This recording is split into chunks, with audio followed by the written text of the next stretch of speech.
प्रधानमंत्री ग्राम सडक योजनेतून हाती घेण्यात आलेल्या रस्त्याचे काम मुदतीत पूर्ण करण्यास कंत्राटदार अपयशी ठरल्याचं समोर आलंय।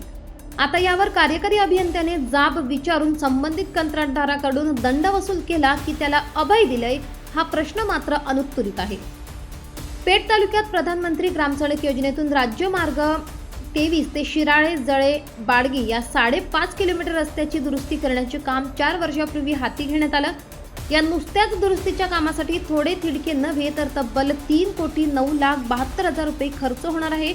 डीजी चव्हाण अँड कंपनीला या कामाचा ठेका देण्यात आलाय। ठेका घेऊन ही कंत्राटदार कंपनी सुस्त झाली की काय अशीच परिस्थिती सध्या दिसते।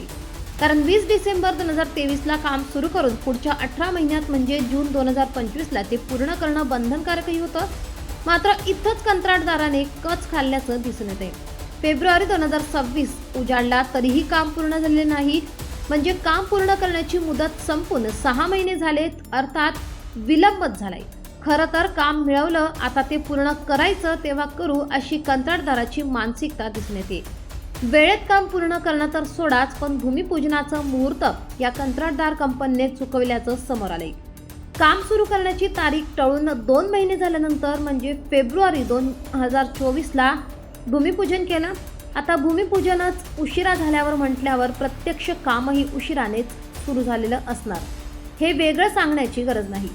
कंत्राटदार स्वतःच्या मर्जीने काम करीत असताना कार्यकारी अभियंता उपअभियंता झोपलेत की काय असं विचारण्याची वेळ आली।